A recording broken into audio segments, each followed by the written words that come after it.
Are you ready? Can crush us.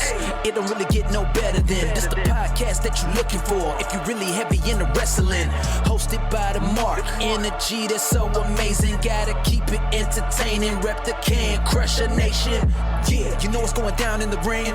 Lights out when you hit a ding ding. Knock 'em out like boom, bada bing. Hold it down, you can crown me the king. Gotta shout out to the Miz and Duke the Dumpster. We choke slamming everybody, power driving, hit 'em with a face buster. Yeah, this the show you need, and it ain't no need for waiting. Mark, hold it down for the Can Crusher Nation. All about wrestling and keep it entertaining. Can Crushers Wrestling Podcast. Time to break 'em, let's go. Yeah. Can Crushers. Yeah. Can Crushers, let's go.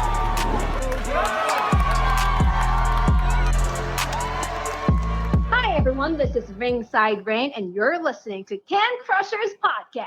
And now, here is your host, Mark Martinez.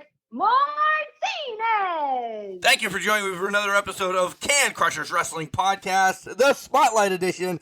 I am your host, Mark Martinez, and man, I can't get over myself just listening to Ringside Rain bringing me in every show. Am I being conceited right now? I don't know. I'm that guy today.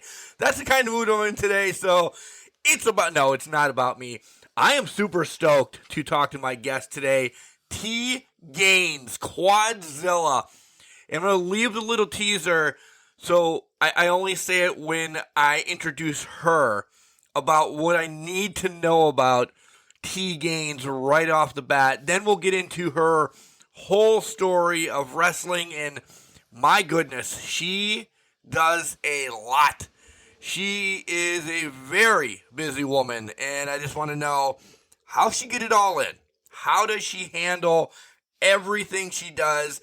Talk about some upcoming opponents. Talk about everything that we normally talk about here on Can Crushers Podcast. You guys know how it goes if you've ever been with us before. If you've not, welcome. This is our Spotlight Edition. We dive into wrestling with independent, legend, wrestlers from all over the world. It's awesome. This is my favorite part of the show. So yeah, we're going to find about Quadzilla, T-Gainz. But you know that I have to do some dirty work. I do. I have to tell you about Collar and Elbow. Hats, hoodies, tees. You know, all the stuff that Al Snow and the hooligans have down there at Collar and Elbow. Literally went on vacation this past weekend, and Al Snow released like 3 more shirts. I can't keep up anymore. Just go to collarandelbowwrestling.com, check it out, see what they have. When you buy stuff, use our promo code CANCRUSHERS. All one word, smashed together. Capital C in Can, capital C in Crushers, and you will save 10% on your order. He really is pumping out shirts like crazy. They're awesome. Make sure you check them out, order them. They're comfortable. I always have one on. I was actually repping one in Detroit this past weekend. Just my old-fashioned collar and elbow one, which is kind of like one of my favorite ones. But nonetheless, I digress. Guys, I know you're listening on insert podcast host here, but we're everywhere. It is Spotify, iTunes, Stitcher, iHeartRadio. The list can go on and on and on. Like us on all of them. Share us on all of them. Rate us on all of them. Become friends, family, and some people hate me. So hate me on all of them. Continue on to do all of that. It'll be awesome. If you want to be part of the show and you're in the wrestling business as well, you can find us on Instagram, Twitter, or on Facebook. It's all at CanCrusher69. Send us a DM. That'll be cool. Or you could drop us the old-fashioned email. Don't get a lot of those anymore. Is email that old anymore? Like, it's email. It's easier. Nonetheless, it's cancrusher69@gmail.com. Let us know. We'll get you scheduled. As this recording, we're booked pretty far until October. So that's cool. But hey, the holiday season's coming up. And if you come on the show, you sell merch. Guaranteed. All right, maybe not guaranteed. But you know what is guaranteed? To hear from Al Snow and Collar and Elbow. And then when we come back, we will have T-Gainz, Quadzilla, on for her special interview. Wrestling, a love and a passion we all share. I've started a wrestling brand, the wrestling brand. A brand founded on the aspects of wrestling. Two entities working together to create a product that connect emotionally for people everywhere. Collar and Elbow is the brand. Passion and love for wrestling is the drive. I am Al Snow, and this is Collar and Elbow, the wrestling brand.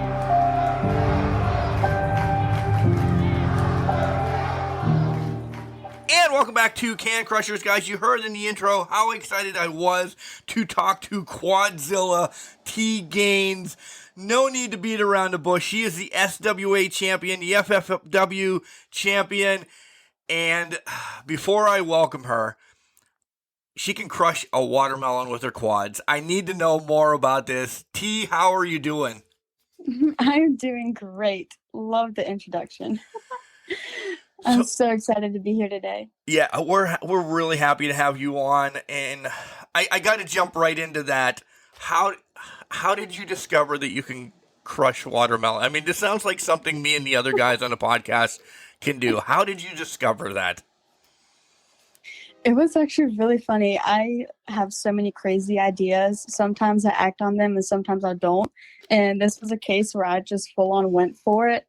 I was setting up a match and I was told that I had free range to say, do whatever I wanted and put a video out there, just do whatever you want. And I took that liberty. I was like, all right. So I was brainstorming and it was so random, so odd. I literally just had a watermelon just sitting at my house.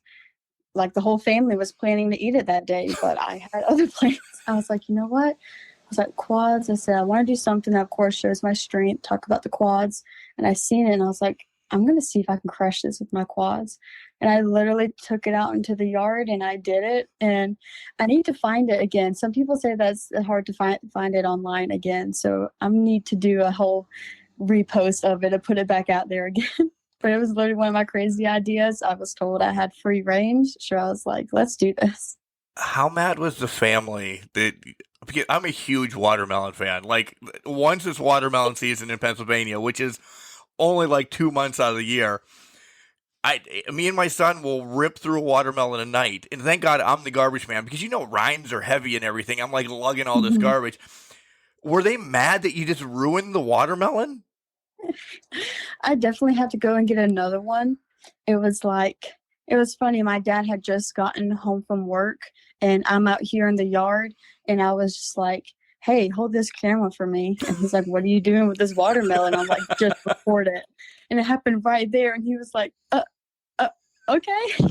He's super into my wrestling and everything. So he was like, that was awesome. And I'm like, yeah, now gotta go tell mom I gotta go to the store and get her a new watermelon. How many more times have you done that? Is that like, I understand you have a life outside of wrestling, but like, do your friends say, hey T, crush a watermelon for us again? Oh yeah, they kept telling me that they were going to show up to my shows with watermelon and ask me to do it in my entrances and stuff. And I was like, guys, I don't want to be all sticky before I have to wrestle. But they're always telling me like, you got to do it again. I would see people on TikTok like do like watermelon crushing things, and all my friends send it to me, and they're like, "You need to post yours. You need to do it again." You do. You really do. You really have to post it again. It was epic, guys. As you can tell, I don't know how I stumbled upon it, but I did, and I'm like, "Good Lord, I need to talk to this woman. I need to find out what she's doing." So yeah, between both of us, maybe over this little short period of time, we can find it and send it to each other. That would be awesome, because Can Crusher Nation, if you haven't seen it, look it up. It's awesome until I find it and post it. So yeah. Yes. So besides that, how are you doing today? I know that's horrible. I should have said how are you doing beforehand, but the whole watermelon thing is like perplexing. Like, I just don't understand why you would. No, go ahead. How are you, dear? I am doing great. I have been jam-packed busy, but it's It's been great. I like to tell people when they ask me how I'm doing, I'm like, good. And then I'm like, it's been a roller coaster, but it's been a fun one. Yeah, just scrolling through your socials real quick, because that's kind of like the only thing I do anymore, because as I tell everybody, I like hearing the stories from, like the horse's mouth and all that old school saying. So I don't stalk people anymore. I'm just like, okay, does she have an event coming up that, maybe somebody's going to be on and will help promote that or this, that, or the other thing at the end of the show.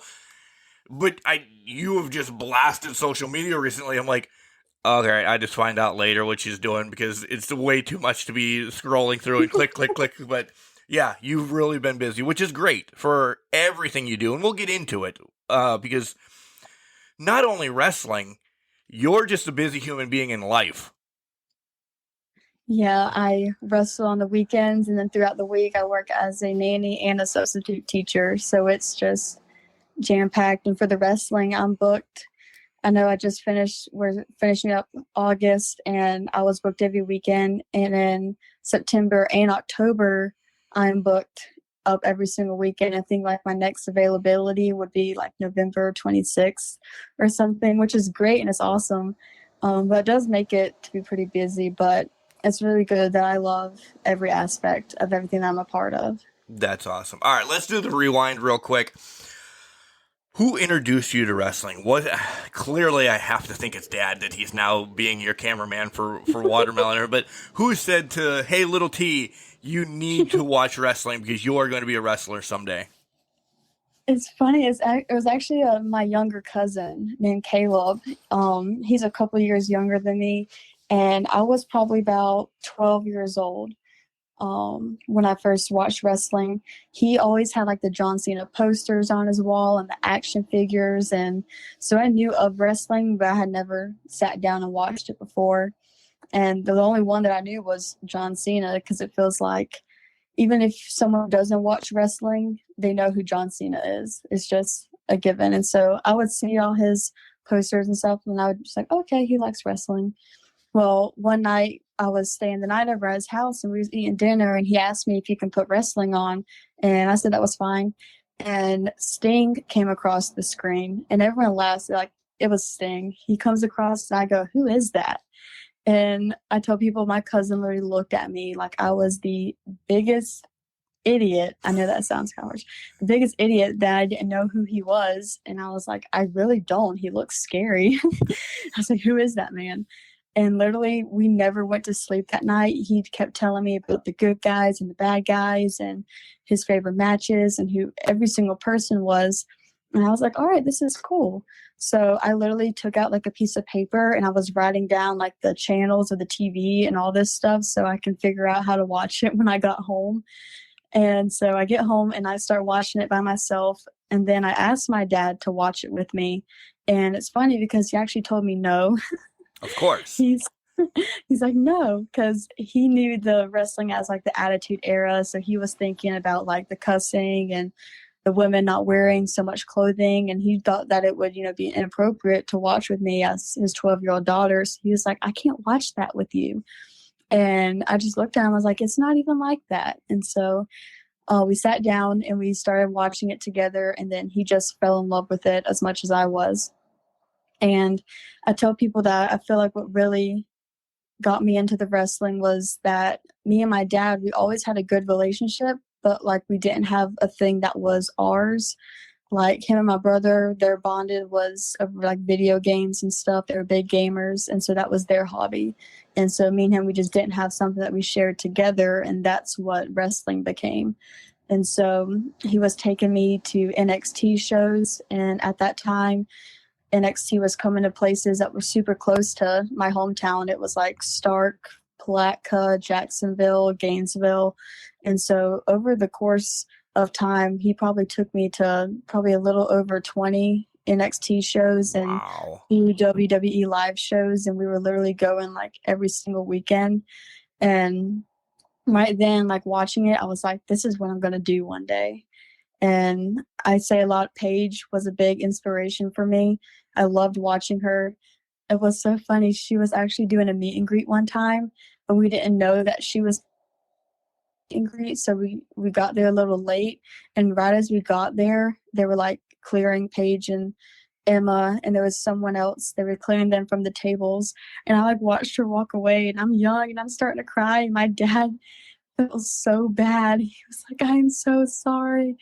And then later on in the show, I got like to see her and talk to her for a quick second, and it was just so amazing. Me and my dad, we have so many bonding moments, but it was sitting there watching her wrestle, and that was when I was like, I want to do that. I want to be there.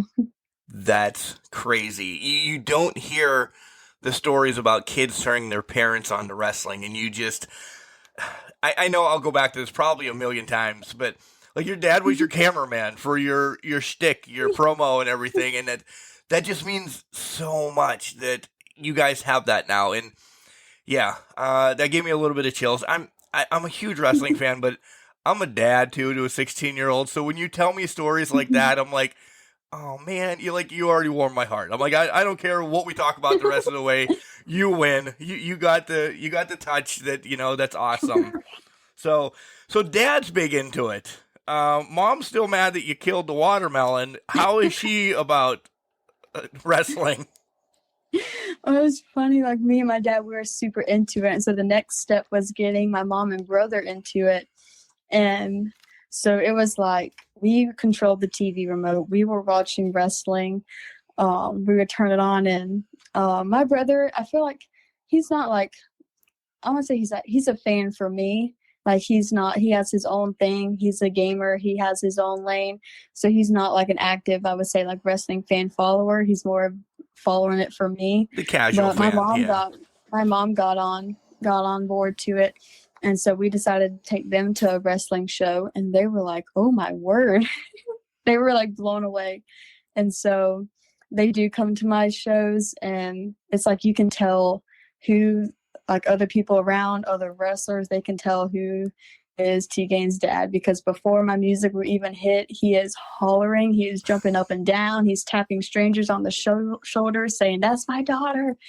So into it. And my mom's the same way. It's so funny because I would ask them to record me, and my dad's like, I can't do that because I'm moving too much. I'm not going to be able to. So he makes my mom do it, and even then she gets a little into it. You see me wrestling, and the whole camera like shake for like 5 seconds, and it's like, oh wait, I gotta catch this. So it's like a whole family affair. That's awesome. So you have your own hype section. I'm sure you have a boatload of friends too, but mom and dad are leading this pack, right? Yes. Do you order your gear, or do you kind of make it yourself? Or I would figure, like, I don't know your mom from a hole in the wall, but like, I feel now that you told me that story, like mom is willing to like make your gear. She's like, I want to be part of this. Is she? It's funny. It's like she's not like big into like all the sewing and stuff. I know that if she was, she would, but I do have my gear made. But she is still super on board. Like as I'm packing, she's like texting me or asking me like, hey, I'm at the store. Do you need water? Do you need body armor? Do you need this or that? And it's so funny. Like the day I would leave, my dad looks at her and he's like, she's 22 years old. She can do it for herself. And she's like, all right. And then she'll bring me a bag. She's like, I have you these snacks for you to take if you get hungry on the road. And And it's so cute. So she's definitely super involved. Always a mom. She's the wrestling mom. Like there's baseball players have baseball moms and football moms. She's your wrestling mom too. That's awesome. I love it. I love that you converted your family. You essentially converted your family into wrestling fans. So you talked about Paige, kind of, you remember Sting a little bit from seeing him from the first time, but when you really got into it, Paige was huge. Tell me some others that you really thought, okay, this is who I'm going to go after. This is who I love. Yeah, it's because I was going to NXT shows all the time, and this was also when Charlotte Flair, Bayley, and Sasha Banks was all coming up. Becky Lynch as well. And so it was like these group of women I really got sucked into. And let me think. Also at that time, I was seeing Finn Balor regularly, fell in love with Finn. I loved Kevin Owens. I loved him. My mom didn't. There was one show when I was cheering him and she booed him, and I think he told her to shush it or something. It was hilarious. There's a memory in there. He like looked at me, gave me a thumbs up, and told her to shut it. She, it's like, Mom, it's wrestling. It's okay. Yeah, it's okay. It's okay. Those two, they stuck out to me a lot. I know getting into wrestling, after I got into wrestling school, my coaches, when there were like different topics that we would reach to, and there were certain people they would like direct me to learn different things from, like in the subject of selling and such. They pointed me towards Shawn Michaels when he had broken his back, and just seeing the selling, and they're like, he's in this pain because he really broke his back. That's what you want to feed off of when you're working. That's the realness you want to bring to it. When I was learning about like different styles and such, they pointed me towards Chris Benoit, and I loved him, loved his work, and I have like a 4-pack CD on him that I just sit there and I watch over and over again. One of the greatest. Yeah. I always put this out there because a lot of people mention Benoit. What he did in his personal life, folks, listen, okay, we don't condone that. But in the ring, what he did for professional wrestling was amazing. Top tier all around. Okay, this way nobody gets hate, by the way, T. Just because some people are crazy. Yeah. Oh, I know that, because right when I say that, people only want to focus on, the personal, like the things that happened and everything. And that's the only people want to like highlight, and they like turn their head a bit. And it's like looking deeper into, like you said, the things that this man did, the career that he had, like the things in wrestling that he did is what's talked about. But of course, people want to focus, on the other things like you had just said. But yes, I love Chris, and it's cool because the CD that I got, because like you see these wrestlers, and I like to see their in-ring work, but I also like to get on them, because in the grand scheme, like we're all, human beings. I feel like in life, like we do put people up on like a pedestal, and sometimes we lower ourselves and we think that we're not, good enough because we're at this level or that. But it's like we're all, human beings. We're all people, and it's what we do with our lives, and it's what routes that we take. I'm probably rambling on that. No, because there is a question coming, and I already trust me, I know, because the word faith is in it, and we'll get to it. I know I'm just leading you a little bit because you were huge there, but we'll get there. We'll stay focused on wrestling real quick. But yeah, I understand what you're saying. You're not rambling. You're good. But yeah, because I like to watch, of course, their in-ring work, and then about, their lives, like where they grew up, how did they get into wrestling. And so that's the cool thing about the CDs I got on Chris, because it talked about, of course, his in-ring stuff, but it was like birth. It's like the birth till then, if they're still alive, is birth to where they are now. But it's great seeing where these people come from, because, and that's what I allude to when people ask me about, even if it's not wrestling's their dream, they have a dream of being like a nurse, a dream of being this, or a dream of being that. And it's like you can get there and you can do it. And I feel like like what we say, we put other people up on a pedestal, and it's like, look at them, look at where they are. And it's like, you can be there too. You can get there too, because we're all human. We're all the same. And it's your path and it's your journey. It's like, don't sell yourself short. You have greatness that you can achieve too.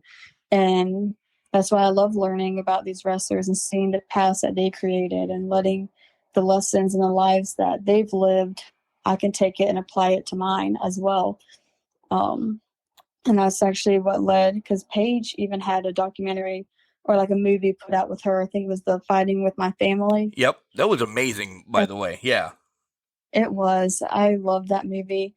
And that's really because I had, this may be jumping like from whatever that's the first okay. question We're was, normally a train wreck anyway, so you're good. The fans have come to realize that. I'm going to ask you something about your end of the career, and then we'll jump back at the beginning. So you do your story. I already told you that. Because I was, like I said, many people see like from my social media and stuff that I did weightlifting, and that was my first step in the door to my athletic career. And I won state my senior year, And all this time, it's like I knew when I was 12 that this is what I ultimately wanted, to do. And so as I'm going through schooling, my school actually didn't have a wrestling team. Many people ask me that. And I'm like, if they did, I would have done that. But they didn't. So I did weightlifting. And then after that, it was like I was graduated. I had all this, freedom in a sense. And so right after I graduated, my weightlifting coach asked me about doing a powerlifting meet in Orlando, and I went and I did it, and my numbers I was putting up was higher enough to send me to Chicago for nationals. And I was like, all right. So I'm working out, preparing myself for this meet, and it just started getting harder and harder, like to want to be in the gym, when before I was working out 7 days a week for about 5 hours straight as I was on this path of becoming a state champion. And I loved the gym, but now it was so hard. And I think it was just because mentally I was feeling like I never wanted to set out to be a power lifter. I wanted to be a wrestler. And so I was like, the powerlifting just fell in my lap, but it hit me like, no, I don't want to waste my time on this. That wasn't ever the dream. It just kind of fell into my lap. I need to get refocused on what it is I want to do. And the tickets and everything was already bought and paid for me to go to this nationals. And I sat my parents down and I was like, I don't want to go to this nationals meet. I want to go to wrestling school. And my parents, you can tell from just talking about it, they are so on board with my dreams and my journey that they weren't even mad when most parents would be. They were just like, all right, this is what you want to do, then we'll do that. And what even kickstarted that, because everyone around me, my family, could tell that I was off. As I was still set to go to nationals, they could kind of tell that I wasn't on my normal A game. They could tell I was kind of struggling inside. And my family sat down and watched the fighting with my family. And I literally, right as it ended, I just left the room and started bawling, crying, because it just weighed on me so much of now is the time for me to do this. And so that's what kickstarted me to have that conversation of, this is time for me to do wrestling. Oh my God. I'm air hugging you and your whole family right now. I really am. That's awesome. You knew, this was your bodybuilding and your weightlifting and everything was just a filler. And you're like, maybe, just maybe. And you're like, nope, that's not my passion. It's cool, but it's not my passion and I want to continue. So you actually answered 2 questions that are usually right in a row. So we're perfect. We're right back on track. When you made that decision about not going to nationals, then how did you you're not going to call Vince McMahon or Triple H at that time. So how did you start looking for wrestling schools? Yeah, so I started looking around, and the first thing that came up was the wrestling school Flatbacks. And what stuck with me on that is because the 2 coaches, pretty notable coaches. Pretty notable Tyler coaches. Breeze and, Tyler Breeze and Sean Spears. I like Tyler Breeze. I watched him all the time, and when he was in NXT, and he was coming up, and it's so funny. The first day I showed him the pictures of me when I was 12 years old. And I'm look at this. And they loved that because they love things coming in full circle. And that's how it felt. So I was these are 2 guys that I watched and I admired, and they have their own school. It was what? And I believe they had just opened up, because I believe that I was in their 2nd class that they had since opening up the school. And when I saw they had this school, I was this is great. So I emailed it and got some more information and everything. And of course, there comes in, travel and cost and stuff. And they were 2.5 hours from my house. And I was it was I made this really big decision and this leap to jump into wrestling. And then after that, it really felt like a God thing, because all of these little pieces just fell so perfectly into place. I got the information on where they were and the location they were at. I was all right, I'm going to have to find a place to live for 8 weeks. And when I saw the location they were at, I'm wow, I think I have some family friends around here. So I called them up, and they lived 30, 40 minutes from the school. Nice. And I was this may be a big thing to ask, but I said, what would you think if I like came, to live with you guys? And immediately they were like, come on. They're like, we want to help you. You come live with us. And so all these like little things, all these big question marks was just so put at ease, and like it's like just pieces of a puzzle just falling into place. Yeah. And that has to do a lot with faith, and we might as well go down. You are huge on faith. I read that on a couple, like your posts and everything, like strong believer and everything, and thank you for that, because a lot of wrestlers don't, announce, hey, whatever, but you have a word faith here or something like that. That means so much, because you know that somebody, something, whatever your faith is there putting those pieces together for you, right? Mm-hmm. Yeah. So, all right. So your first day of training, you're there, and I love this question, because some people are like, yeah. Were you like, oh man, this is a little rougher than I thought? Did you think, oh, I'm going to take a beating for 8 weeks? Oh yeah, like the very first day we were like taking bumps, and that night when I called my parents, I was like, it felt like I had a heart attack. Literally the first time I hit the mat, I just felt like my chest get tight and everything, and I was like, oh my goodness. I was like, this is pretty intense.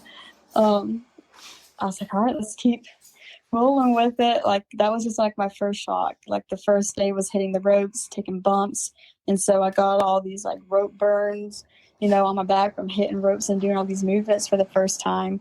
And it's like a whole different like feeling than from like weightlifting, because you always took my bumps and bruises from them, but it's like a whole different type. And so I was calling them and I was showing them all my nice little bruises and stuff, and my dad's like, oh, that's awesome, and my mom's like, are you okay? Dad, are you really okay? Do you need to come home? And I'm like, no, I'm not coming home. What was the hardest thing? Like the physical stuff, you're already ripped and jacked and everything. What was the hardest thing for you to get on and catch on to in the training? I'd probably say, because, not even in a gloating thing, but I think that the weightlifting and everything really played a big role, because, like, I had my bumps and bruises and stuff, but I feel like I was able to recover a good bit quicker and stuff because my body had been used to being put through, like, endurance and stuff like that. But I think the biggest thing was teaching my body new movements. For so long, like for weightlifting, my body was so in tune to like clean and jerks and benching and having this certain form and stuff. And so I think the biggest thing that they got on to me was to loosen up. I was always tense, and that's because that's always the way my body needed to be for like lifting weights and doing the things I was doing. It was like I was on tense, I was on lockdown, kind of feel with all my muscles. And so the biggest thing that they had to get into me was to be loose, be flexible, so the change of body movements was the biggest thing that I had to learn. And then I know you talked about like Benoit and some others, but how far back do you go on your tape study? Will you hit the 80s? Will you do the 90s or anything like that? Or you kind of maybe like 2010s and up? Yeah, every now and then, like I'll just get like a random, because I wish that I was a fan. Like, of course I'm a wrestling fan, but I wish I could be one of those that was like, on this year at this location, da-da-da-da-da, and this and that. And I can't even do that. Mine's because of concussions. Sorry to cut you off. Mine's because of concussions. So, yeah, I'm lucky I remember my wife's birthday.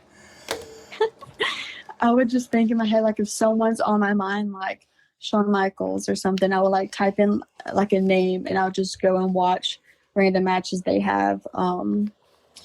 Steve Austin and The Rock, even Sting. I would just think of like a random name, random person. I'm like, all right, I'm going to type their name in and I'm going to go and watch through their stuff. Okay. No, that's good. All right. I'm going to ask you who T-Gainz is. Like if you have 3 wrestlers, and don't answer yet. If you have 3 wrestlers who you think you are, I have mine from watching some clips and stuff, and then tell me how bad I am, or I'm not saying if you even know who they are, but you should know who they are. But if I'm there, one, I see China in you, and I know you know who China is because you put a presence out, and her presence as a professional wrestler. I don't like using women's wrestling because you're a wrestler, so that's where it is. Her presence as a wrestler, I can see that in you when you walk out. You brought up one already that you watched when she was coming up. I see Charlotte in you as well. This is the one that's going to probably blow your mind. Lex Luger. Like, I see a lot of Luger in you, in kind of like you when you do the torture rack. I was thinking maybe Nikki Bella because she had that as well. But, like, you do that torture rack and then you drop them and everything. I'm like, that just instantly, you're like, Luger. How close or how bad am I? I think you were like right on the money. I love that. It's so funny. Like me and my parents were actually sitting down and watching. I forgot what the name of it was because they were already watching when I jumped in, but they were watching something about Lex, and like we all sat there and watched it. The A&E documentary together, that was just on, probably. day. Yeah. Yeah. It was like just the other day that came on. I think you're right on the money. I love all of that. And it's so funny. Someone else, it was actually, I was working a show, and it was the first time I was working for this person's show, and they were running around busy. I get that, we're all running around busy getting stuff together and everything to put on a show. But one of the guys, they just couldn't remember my name for some reason. And so they're like, I'm just going to call you Beth Phoenix because when I look at you, that's what I see. And I was like, all right, not bad. And so from then on, people would look at me and say, oh, hey, Beth. That's a pat on the back. Yeah. Yeah. You know what? I'll take my Flair one off because, I don't know how I forgot about Beth. But, I definitely, Beth for sure. Beth, Luger, and China are then my three. I'm stealing that from you. So, all right. All right, let's talk about first match jitters, and then we're going to break from wrestling for a while and get to know, T a little bit more and some weird stuff. Not that weird, but like just silly stuff that you do behind the scenes and everything. Let's talk first match. I want to know jitters. I want to know what happened after the match, like how your whole head processed it during the match. Oh my gosh, it's actually really funny. The very first match that I did was in Jacksonville, Florida, and it was for the Love Alive charity, and they were also Love Alive charity and Fighting Evolution Wrestling was working together for a show, and they had me come in, and there was 4 of us women. It was gonna be like a fatal 4-way for the belt that they had for FEW. And so the girl that was a champion, they had us all come in. And so it's like, it was weird. It's like I had to keep reminding myself I know what I'm doing. I know what I've been taught. I got this. But the jitters was full on, full-fledged. It was just like, because I had done practice matches, but it was like, bam, like here's people, it's a live thing. Like it was, it's hard to put into words. It was like a whole mixture of being okay and also like totally freaking out. And it's the fact of, I don't want anyone to see how much I'm freaking out. So I'm going to look cool on the outside, but on the inside, I am like scrambling. And anxiety driven. Yeah. Yes. And I tell people, for one, I was a huge SpongeBob fan as a kid growing up. And there's this one episode of SpongeBob when he's so flustered and it looks in his brain and there's like a million SpongeBobs and stuff is on fire. One person's over here doing something, another person's over here doing something. And they always laugh at me, but I'm like, that's the best representation I can try to explain on how my mind was working. It was haywire. And my family was there, my parents, my brother, his fiance, my little cousins, people because I'm also a substitute teacher. There was like 2 teachers that brought their kids along. The principal of the school brought her husband and her kids along. So it's like I had all this cool backing. Wow, you had a heck of a section. Wow. I did. I was like, all right, so let's go. I got my people out here. It's going to be great. And it was funny because like they were telling us, how everything is going to go. And I'm like in my brain, I'm like functioning, getting everything together. And then right before like I was about to go through the curtain, like I knew it was for like the belt and stuff like that, but I was like, all right, like I'm new here, like all these other people are like established. And the promoter guy looked at me, he said, all right, I want you to have the belt tonight. And I was like, what? And then my music hit and I was out there and I was like, okay. Wow. Let's Just roll with before it. the curtain, you get told that. That's Yes. crazy. He was like, I want you to have the belt. And I was like, okay. So I'm going through all of this. And at the very end, it was like for the wrestling, we had went back and forth, and two of the other girls got eliminated, and it was just me and the last girl, and we're battling back and forth. And in this match, which made it so special, there were so many things, like of course winning a belt like my very first night and having all my people there. But another thing that made it so special was at this point, John Huber, he had passed away. Yep.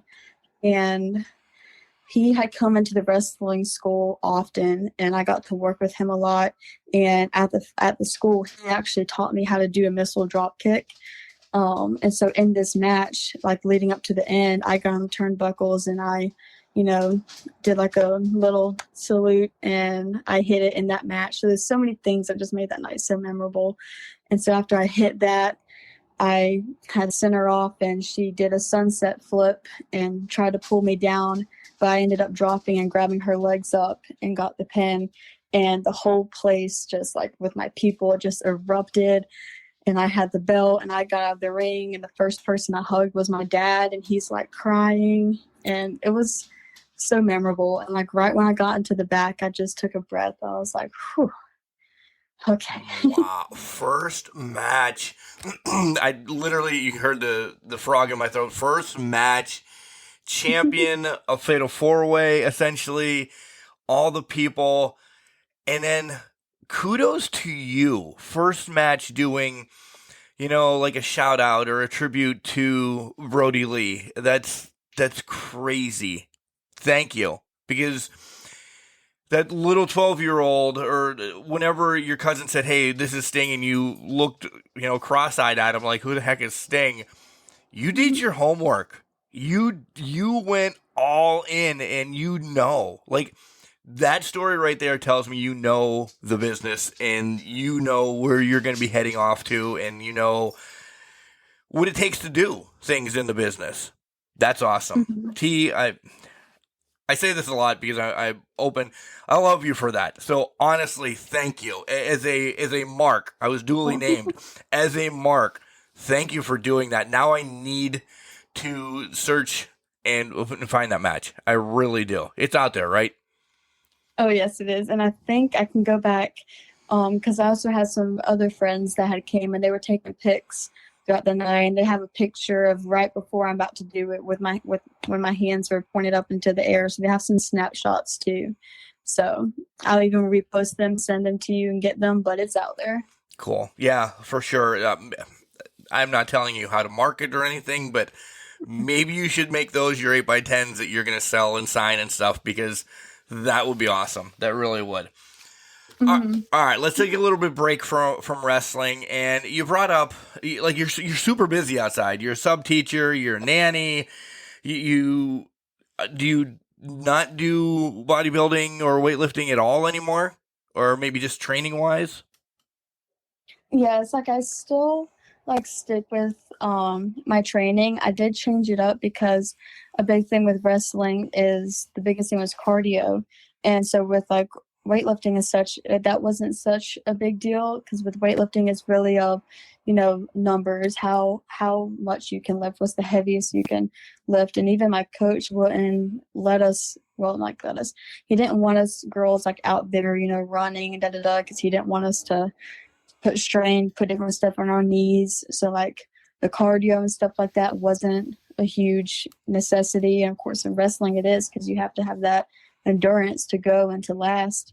And so the biggest thing was like, of course, keeping up with like the strength training, but also incorporating a lot of cardio and a lot more flexibility things and mobility stuff, and actually even into yoga, because the biggest thing that even my friends tell me is recovery for like longevity, like massages, the chiropractor, the stretching, all these things that you need to think about for longevity and for your body, which wasn't super ingrained in my mind when I was doing the weightlifting. It was all of working, pushing yourself to get the highest number you can. So I have switched things a bit, but of course I keep up the strength training because I can't lose the quads. They're everything. Quadzilla. Yeah. Yeah. Right. Watermelons will turn to cantaloupes then. Yeah. What do? I know there's not a day off for you, but when you get free time, what is your, I'm just going to sit here and watch more SpongeBob, or what kind of stuff do you do outside of wrestling and, all your works? Yeah, a big thing is I really love arts. I love painting and drawing. Because I live on a farm, I'm also really big into nature, and so I love to just go out for walks, go explore like the stuff around me. And it's also funny, like I said, on the farm, of course, we're like redneck kids. It's really funny. So like fishing, hunting, riding four-wheelers, it's like a big part of me is outside. And that's how I was ever since I was a kid. And just having this farm that's been passed down from generation to generation in the family, we're all like kids outside, always outside doing something. But I'm not doing that. I really love art and painting and like creating things. And that came from being with my grandmother. I was with her up until like I started going to school. She's the one who kept me. And so she was really big on creating things and even selling them to people in the community. So that's where I got that from. So whenever I do have a free moment to sit or do stuff, I like to take that time to do a painting, do a drawing, sketch, go out for walks, take my younger cousins out on the farm and just go to the creek, do different stuff like that. Not afraid to get dirty and muddy. All right. You're all in. Fishing, hunting, all that. That's you'd fit in well in Pennsylvania because that's exactly what we do. That's get in the truck and let's go for a mud and go for a little beer ride or something like that. Yeah, that's cool. If you could pick, I know the answer to this, but I have to ask it. If you could pick only one of the teaching or the I'm throwing the bodybuilding out because it's done, or the nannying or anything like that, or wrestling, you're clearly picking wrestling from everything, right? Yes, and it's so funny because obviously I love kids because everything I do is surrounded by them. Like the substitute teaching, I teach at elementary level, and the nannying. When I started, the little girl was like 6 months old, and now she's a year and a half old. And like with wrestling, and of course, there's many ages to wrestling, but I love the kids and stuff. So everything I do is surrounded by that. But of course, if I had to pick one, it would be wrestling. But the good part is I still get to have the kids, all the kids and all the things, even in wrestling. Yeah. Do you tell your substitute kids when you're teaching, hey, I got a wrestling show next Saturday, you should come down? Like, are you selling or putting? Yeah, it's funny because the principal, she's also like a family friend because this is a small town. And so like she came to my wrestling show, and like she tells the kids, and all the teachers know that I'm like a wrestler. So even all the other teachers and stuff would tell them like about me before I even stepped into like a classroom. And so I'm known as the wrestling sub teacher, and I'll be teaching a lesson and stuff, and they'll raise their hands, and I'm like, all right, like, what's your question? And they ask me something about wrestling, and I'm like, all right, we're learning math right now. You have to wait. And so literally every day. Like, at recess, we'll talk wrestling. Yeah, so I'm like, all right, at recess or the last 10 minutes before I go to lunch, if we get our work done, what we need to, then the remainder of class we can sit and we can talk. And they're like, okay. But it's so cute. And of course, all of them get into it. And they're like, have you ever met John Cena? Or have you ever met this person or that? Or they're asked, for like pictures and stuff like that. And it's kind of weird because I know it's elementary school. And as much as like they're so cute and they just want to see wrestling, and as much as I want to just like whip my phone out and be like, hey, look at this, it's like I don't want to break any guidelines here. Right. So like, you know what, I said, here's my wrestling name. I said, you ask your parents whenever you get home, and then have their parents, like they don't care, like they like look it up when they get home, and the kids will come back and they're like, me and my mom or me and my dad watched your stuff last night and they want to meet you too. And I'm like, oh, it's so sweet. But yeah, all the kids, they love it. They ask me questions all the time. And since I am a sub, when I go and sub is on the days that I don't nanny. And so I'm not there all the time. So when I am there, it's like, what's been going on? What's been happening? Oh, they want the whole storyline. They want everything, right? Yeah. And of course, like they want to see my belts and stuff like that. And so like we had talked with the principal to set a day when they had brought me in, and I had like a gap, like a certain time in my schedule where it was free, and she told me like to go around to like the different classrooms and stuff and visit the kids. So I brought my belt with me that day, that first belt that I won. And I was going around the classrooms taking pictures with all the grades from like pre-K to 5th grade, and letting each kid like actually sit and talk. Like the teachers literally would stop their lessons, and I was like, all right, and we were sat and talked wrestling, and it was the coolest day on school campus. I am so jealous. I am so jealous of these kindergarten through 5th grade kids right now, because I am now here sulking thinking, man, we didn't do anything. Like, a wrestler never came to see us. I'm jealous of these kids. I'm like, that sounds so fun. Yeah. All right. We talked a lot of proud moments. You got to give me an embarrassing moment thus far in your career. Oh my gosh. You know what? I'll say this because I've learned to just not have no shame. One big thing they taught me at Flatbacks is to never be don't be afraid of looking dumb, looking stupid. Just embrace it, which was a big problem for me because I was actually super shy growing up.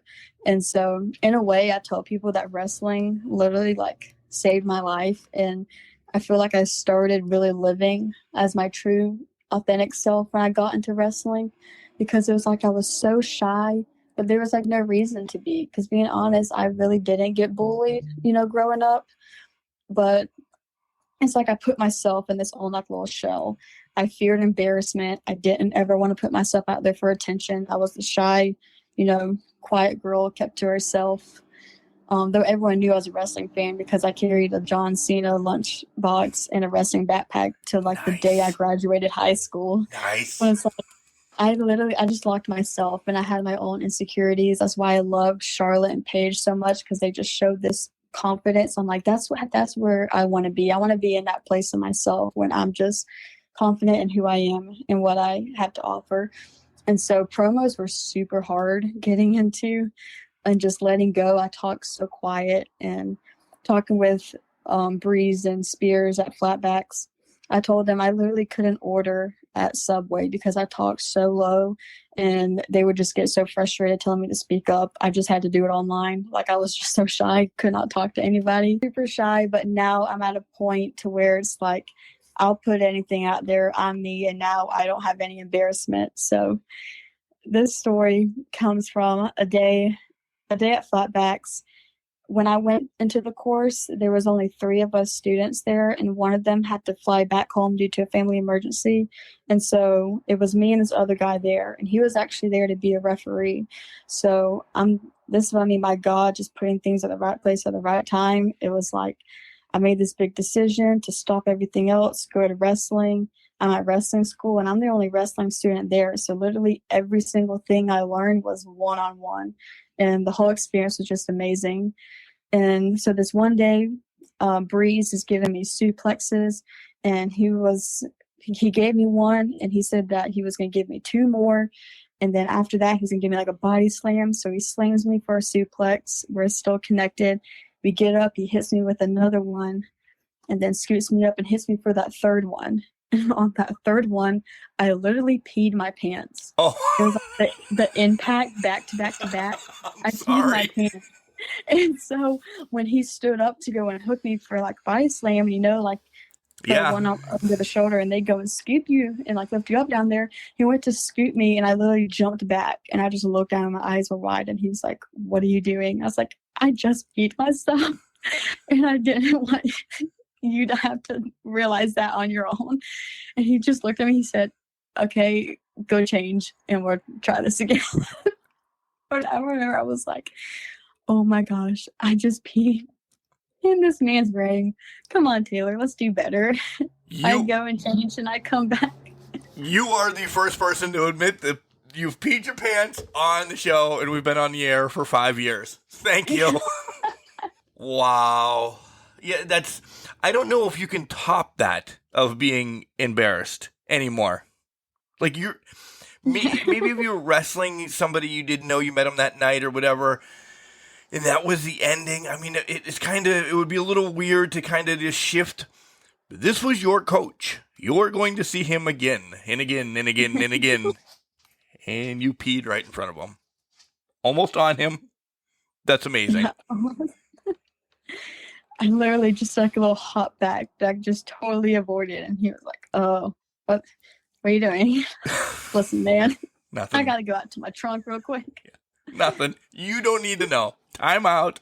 I know there's no timeouts in wrestling, but time out. Yeah. You also answered my next question that I always ask, that what has wrestling brought to your life? So you kind of took both of those as well as you were getting up to this one. So I'll shift ahead. Tell me some indie stars that you would really like to work with. That's a great thing also being at Florida. Is like when I see these girls, I'm like, "Oh, I haven't wrestled her yet." It's like, just give it time because our paths are going to cross, at some point. So I've a good bit of girls that I've loved to work with. That's great competitors. Lexi Gomez, Emily Locke, Avery Bro. There's actually a woman, which you probably know her, Lindsay Snow. Yep.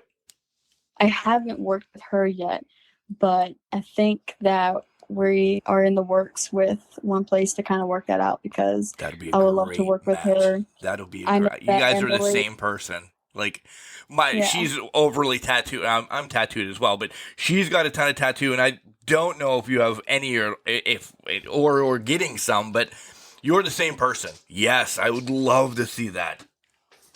Yes, it's actually funny. I have a couple tattoos, and one of them I have on my side, and it's a pink azalea. But like after every single one of my matches, like someone in the locker room goes, "Oh my gosh, T, are you bleeding? Did you get scraped?" I'm like, "No, it's a tattoo." But it like never fails. It happens every single time. But I've heard great things about her. Like I said, Emily Locke just had a match with her, and I've been hearing different people talk about, like, "Did you see that match?" and stuff. Like, it was really good. And I've seen her. I was like, I want to make something shake. And I think there's going to be a promotion we may cross paths with in some time. So I would be really excited to work with her. Yeah. Oh, man, that would bring the house down. From what you've said and the pictures that, I stalked on you, do you know how much of an inspiration that you are to the younger kids? Like, you just recently posted one out maybe a week ago or something, a father and a son, or a father and a girl or something, and he posted something, "This is wrestling," and you were standing by them, some form or something like that. But do you know how much of an inspiration you are to kids right now? Has that sunk in? Do you know that? And I'm not saying it mean, but like, oh no, yeah, you're really touching them with teaching and everything. But I'm just staying on the wrestling aspect. Like, you're their hero right now. Can that sink into you? It's really crazy. It's almost like it's like a pill to swallow, but I gotta swallow it so slowly. If that makes sense, to really take it in. It's like, because these girls, like, I hear the parents like, "Oh, look, there she is," and then these girls are coming up and run up to me, and they're like, "She has your picture on the fridge," or the parents are telling me, like, "They love you so much," and it's just something like I'd like take it in slowly. I'm like, oh my gosh, because I think I referred to earlier, the fact that, like, I used to be there. Like, when I'm wrestling and I see the little girls, it's like I used to be on the opposite side of this barricade here, or these little girls watching like with these wide eyes, like that was me. And now being on the other side, it's like so hard to wrap my head around, because like I said, we're all people, we are human, and it's like I'm just, a small town girl that lived off a farm and is chasing this dream. And there's pictures of me and this whole other like all these people that I don't know on a personal level, that's just like that they're like fans, and I love them, all these different lives and these connections that I don't even see the vastness of. I'm hanging on this family's refrigerator. I'm in their little girls. I'm on the little girl's wall. Like I'm in these people's offices, in their personal offices, with photos and the wrestling stuff hung up, and I'm on their wall. And it's like, it's so crazy to wrap my head around. And it just warms my heart so much. I post, and I love getting, it's kind of sucks because like I take pictures and it's on like their phones, like it's not on mine, and I keep telling myself like I hope that it comes up on my feed because I want them, I want to see them, and when I do, I love to repost them myself. I even posted one from the other night with this little baby that I met, and I was like, T-Gainz is for the kids. I think that was the one I saw. Yeah, all right, that one then. Yes. Yes, that was it. Yes. My jaw just dropped. I'm like, oh, they caught a picture of it, and I was like, yes. I love all the wrestling babies. Guys, so that is your duty. When you take a picture and the littles are with you, you have to tag T in everything. Yes. You have to, because she is, you guys are hanging it on your fridge. She's putting it in her room too because she loves children. And this is the big part. This is the dad moment. You are so in love with children, and I love it. Like, you are giving back at such a young age. You're 2 years in, roughly, right? I'm rounding. Mm-hmm. Yeah, you're 2 years in, and the kids are gaga over you, and it's great. That's awesome. I just love how you're pushing them forward because you are their. This is what just came through my head. You are their John Cena. You know how John Cena is to you and everything. Mm-hmm.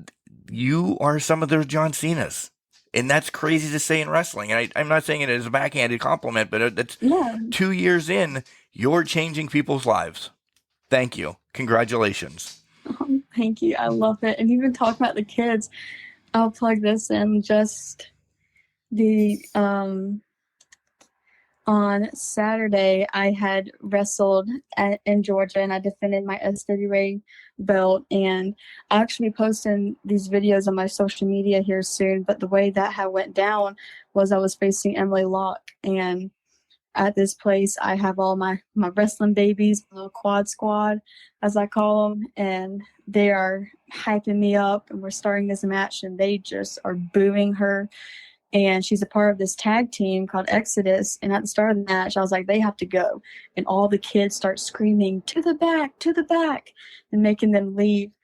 And at the end of the match, they got involved, try to distract the ref. And as I turn, Emily goes to hit me with the belt, but I catch it. And we go back and forth with it. And as the ref turns around, she had reared back and ended up hitting me with it. And it was a disqualification. I kept the belt. The kids, everyone is hollering that I'm still champion. And then she comes out of nowhere and just hits me from the back. Her and her guys start ganging up on me, and all the kids are yelling. They're upset. And I have 2 guys of my own that I befriended that come out to help me. Sadly, they got ganged up on as well. And I'll be posting this soon because I know people want to see it. It ended with them putting my buddy Preston Veston onto a table and grabbing me up and pipe bombing me onto him through a table. Oh, damn.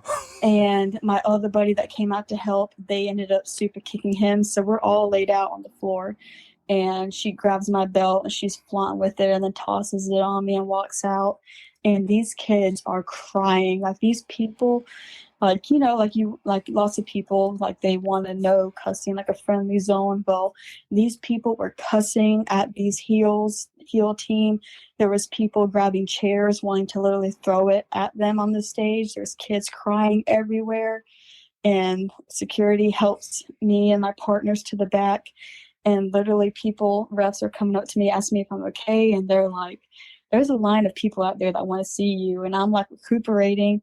And I was like, what? And like people refused to leave until like they seen me again before they left to make sure I was okay. And there's these little girls that are pouring tears. Their parents are trying to console them. They're freaking out, thinking I am just gone. Dead, essentially. My parents were there at that show, and like they've come to every single show, so like the people and the fans know they're my parents. So this little girl came up to my dad and was like, is she okay? And the little girl's crying and she's asking, how am I going to get home tonight? Am I going to be okay? And I was like, oh my gosh, my heart.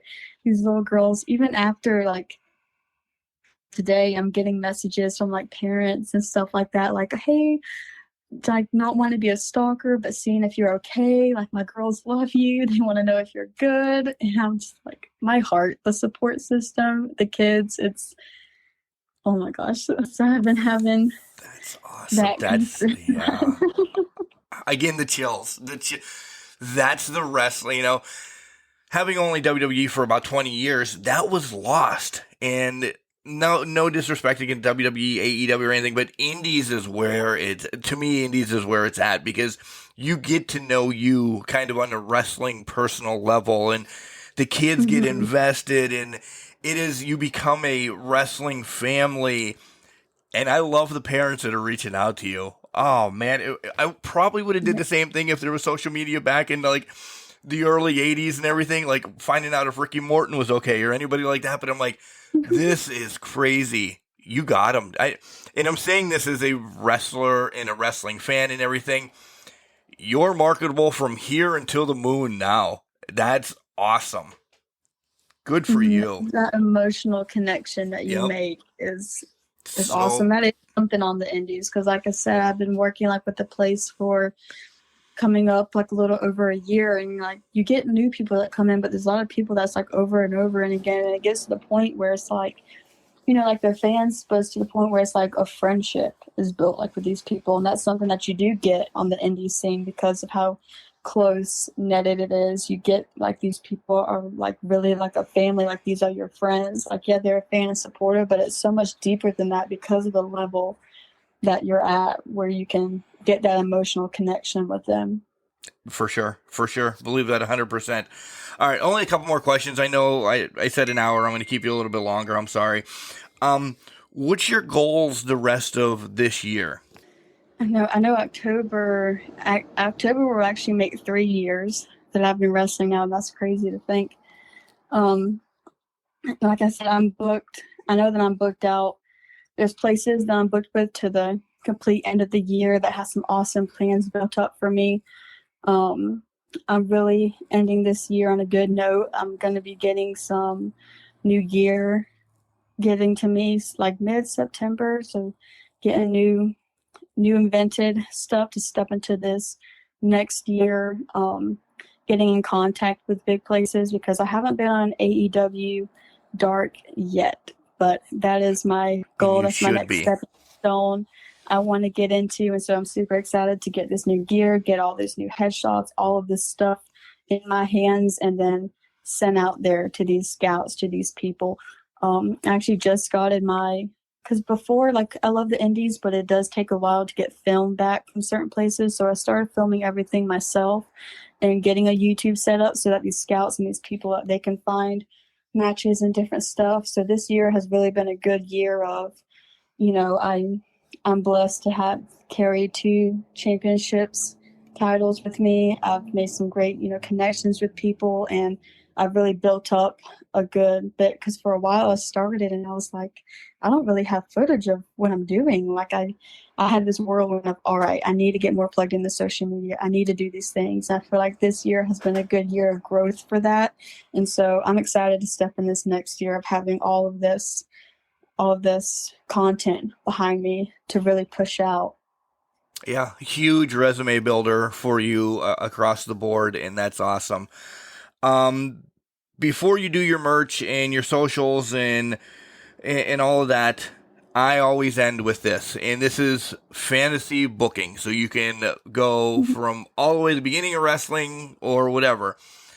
I want your dream match like who it's going to be against, where it's going to be, and what type of stipulation? That is a great question.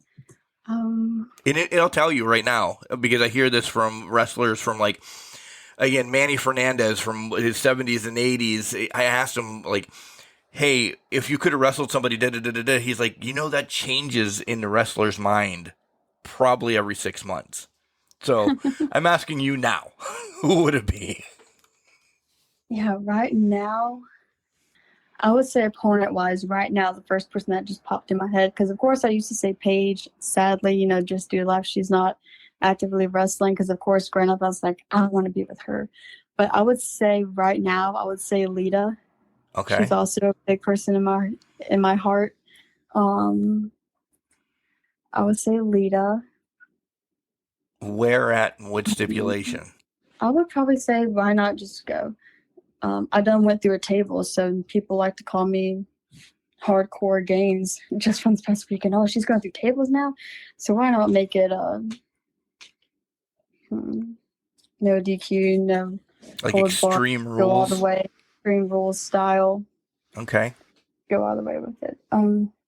Venue. I hear a lot of people say this. Like, normally when I ask them about venues, they're like, "Oh, Madison Square Garden." It's the generic answer.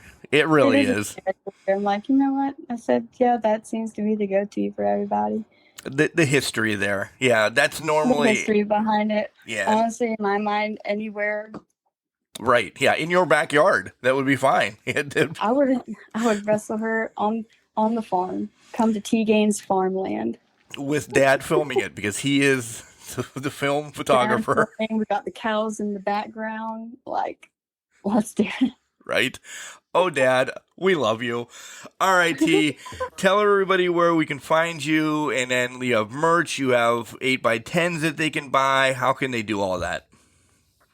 Yes, right now I don't have it set up where you can buy my merch online. I'm getting to that point, but right now, so everything, I carry it with me to my shows. So once it is online, I'll be sure to make that announcement, but right now I sell it by shows, and just an idea of what I have, I sell tumbler cups, I have adult and kids t-shirts, I have the Quad Squad T-Gainz member wristbands, 8x10s, 4x6s, I have all of that great stuff. I actually have air fresheners, T-Gainz air fresheners. Oh, wow. That's the first I've heard of that. That's a great idea.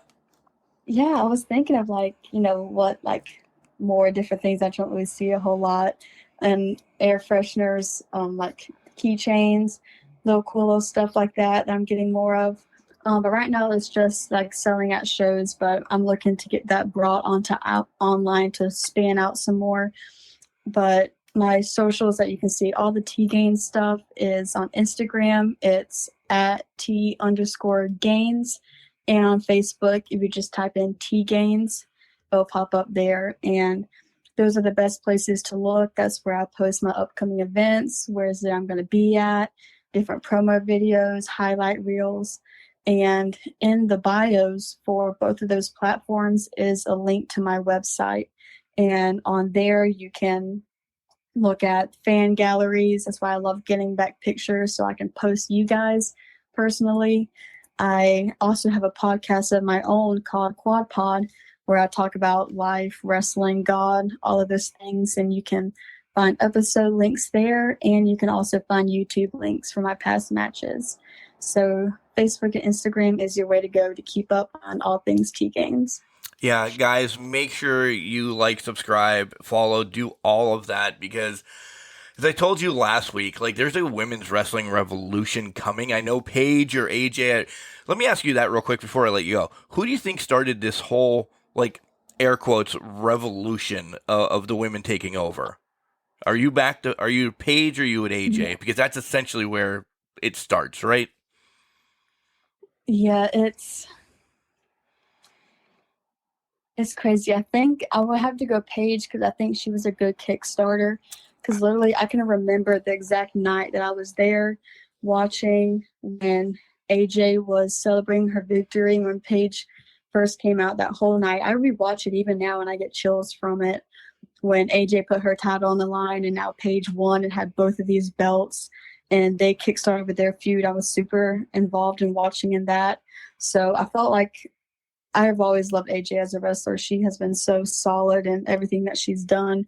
And I feel like she really laid a good foundation, and throwing in Paige in there really started kickstarting. Agreed, 100%. I agree. I mean, AJ built that foundation, and then Paige just kicked down the door. And then everybody that we've mentioned afterwards has just excelled. So I agree. All right, T, I've had a great time chatting with you. Thank you for stopping by, Can Crushers. Is there anything I forgot that you wanna mention that I forgot to ask you? I don't think so. I know we covered a lot, and it's been a lot of fun. Cool. Thank you again. Anytime you want to come back on the show, shoot me a message. You got my number now. We'll just make this happen, and then we'll follow T-Gainz as she knocks down AEW, NXT, whatever she's going to knock down.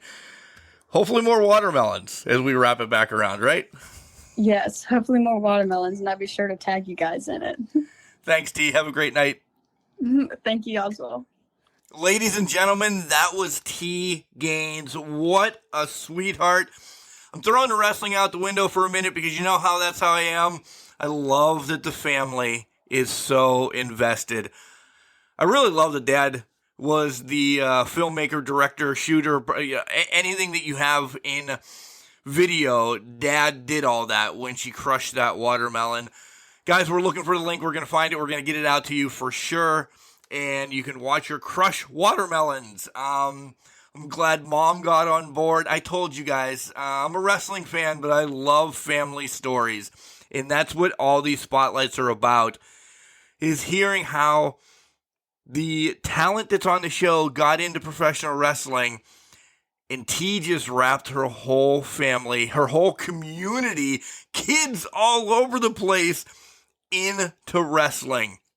And I really am bummed out that I wasn't a kindergartner through 5th grade to have a wrestler come into my elementary school. That really stinks. Guys, she's super humble. She is so good. Watch her. Get over on her YouTube. Follow her socials. You'll understand. She has it going on. It's unbelievable. T-Gainz on AEW soon. I'm calling it. All right, guys, you know where to follow us. We gave you that stick at the beginning of the show. So remember, just because you're trash doesn't mean you can't do great things. It's called a garbage can, not a garbage cannot.